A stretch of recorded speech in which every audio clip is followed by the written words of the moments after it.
आज पद्मनी एकादशी है, जिसे कमला एकादशी भी कहा जाता है। इसकी आपको सपरिवार हार्दिक शुभकामनाएं। पद्मनी एकादशी का व्रत मल मास अधिक मास के शुक्ल पक्ष में आता है, इसलिए इसका महत्व अन्य एकादशियों से भी कहीं अधिक है माना गया है। भगवान विष्णु और माता लक्ष्मी की कृपा दिलाने वाली ये कथा अत्यंत पावन है। पद्मनी एकादशी व्रत कथा पौराणिक काल में त्रेता युग में कीर्तिवीर्य नाम का एक राजा महिष्मती पुरी पर राज करता था। उस राजा की कई रानियां थी, लेकिन किसी से भी उसको संतान प्राप्ति नहीं हुई थी। संतान न होने के कारण राजा और उसकी रानियां हमेशा दुखी और चिंतित रहते थे। संतान प्राप्ति की कामना से राजा कीर्तिवीर्य अपनी परम प्रिय और सती साध्वी रानी पद्मनी को साथ लेकर गंधमादन पर्वत पर तपस्या करने के लिए चले गए। राजा ने वहां हजारों वर्षों तक घोर तपस्या की, लेकिन फिर भी उन्हें संतान का सुख नहीं मिला।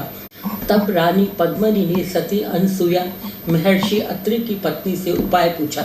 रानी ने कहा, हे माता, मेरे स्वामी ने पुत्र प्राप्ति के लिए 10,000 वर्ष तक कठोर तप किया है, लेकिन प्रभु प्रसन्न नहीं हुए। कृपा करके आप कोई ऐसा व्रत या उपाय बताएं जिससे भगवान प्रसन्न हो और हमें पुत्र रत्न की प्राप्ति हो।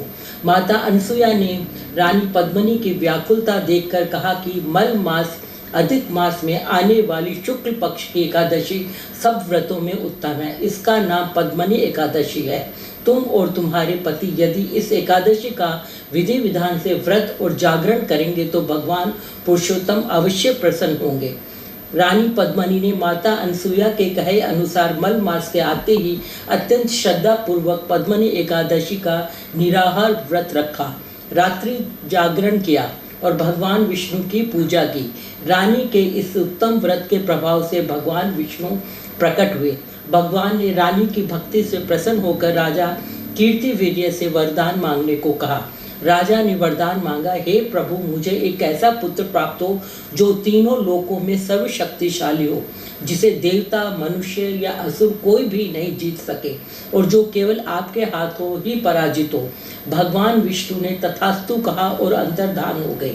समय आने पर रानी पद्मनी के गर्भ से एक अत्यंत पराक्रमी पुत्र का जन्म हुआ, जिसका नाम कार्तवीर्य अर्जुन सहस्त्रार्जुन रखा गया। वह इतना बलशाली था कि आगे चलकर उसने रावण जैसे महापराक्रमी योद्धा को भी बंदी बना लिया। पद्मनी एकादशी का महत्व। मल मासे तु या शुक्ला पद्मनी नामतः तस्या श्रवण मात्रेण सर्व पापे प्रमुच्यते।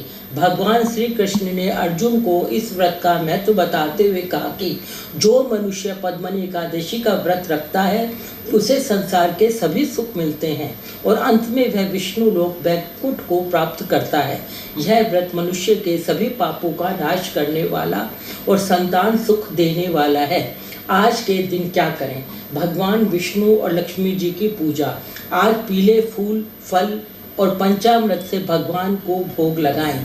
दीपदान। शाम के समय तुलसी के पौधे के पास और घर के मंदिर में घी का दीपक अवश्य जलाएं। इस दिन किया हुआ दान अक्षय फल देता है। भगवान विष्णु और माता लक्ष्मी आपकी सभी मनोकामनाएं पूरी करें। ओम नमो भगवते वासुदेवाय।